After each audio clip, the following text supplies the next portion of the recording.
Rasulullah tidak mau sahabatnya berdiri memuliakan dia. Maka apa yang berlaku? Sayyidina Hasan bin Thabit ketika Rasulullah tiba, Rasulullah datang, masih tetap berdiri. Sahabat yang lain duduk. Mereka tak nak melanggar perintah Rasulullah, tapi ini Hasan bin Thabit dia berdiri. Lalu Rasulullah SAW melihat Hasan bin Thabit dan sahabat yang lain, kebingungan apa yang dilakukan Hasan. Hasan, kau tidak mau mematuhi perintah Rasulullah SAW? Maka Hasan mengatakan, katanya, aku berdiri kepada orang yang mulia adalah kewajiban bagiku, dan meninggalkan sesuatu yang wajib itu tidak benar.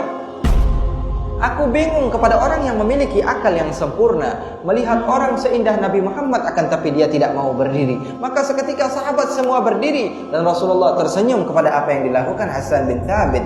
Hak bagi Rasulullah untuk tawadhu, itu hak Rasulullah. Rasulullah SAW untuk tidak mau berdiri di hadapannya, itu hak Rasulullah. Tapi hak kita untuk tawadhu, untuk apa? Memuliakan baginda Rasulullah SAW. Sebagaimana yang saya contohkan, bahwa sesungguhnya kalau ada guru di antara guru kalian mengatakan kepada kalian, kalau jumpa saya anak muridku jangan kau cium tangan, anggap saja saya ini sahabatmu, sendalku jangan diambil-ambil, kau duduk sama rata kepadaku, nanti kalau misalnya kau jumpa kepadaku jangan kau anggapku seperti guru, nanti saja kalau di majlis tak apa engkau menganggapku guru, tapi kalau di luar jangan, anggap saja sahabat.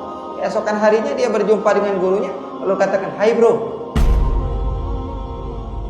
apakah ini benar?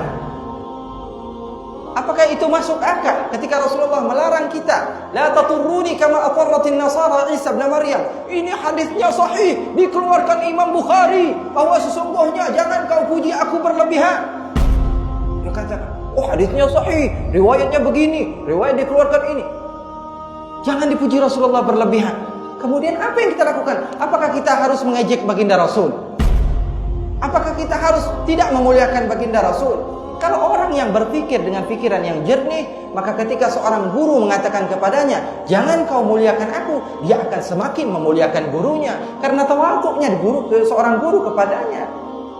Begitupun baginda Rasul SAW. Rasulullah adalah pemimpin mereka-mereka yang tawadhu. Rasulullah SAW mengatakan, jangan kau puji aku, jangan kau berdiri di hadapanku. Akan tapi para sahabat tetap berdiri, para sahabat tetap memuji. Baca hadis Bukhari, jangan setengah. Bab ini kau baca, bab yang lain kau tak baca. Baca di kitab Bukhari juga, bahwa sesungguhnya Hasan bin Thabit memuji Rasulullah dengan qasidahnya di dalam masjid Rasulullah Sallallahu Alaihi Wasallam. Dan Sayyidina Umar bin Khattab ketika itu marah. Sayyidina Umar bin Khattab telah mengatakan, apa yang kau lakukan wahai Hasan? Akan tapi dijawab oleh Hasan bin Thabit bahwa sungguhnya ini pernah dia lakukan di zaman Rasulullah Sallallahu Alaihi Wasallam.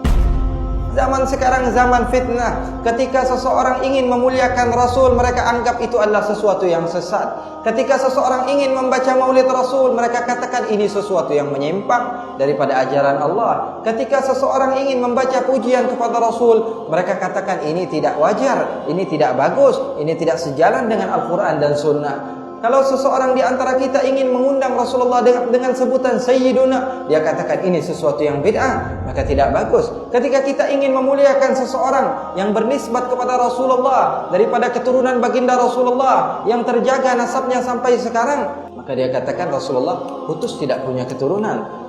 Kenapa mereka tidak mau sibuk dengan masalah solat? Ini khilaf antara ini dan itu. Kenapa mereka tidak mau sibuk tentang masalah zakat? Ini khilaf antara ini dan itu.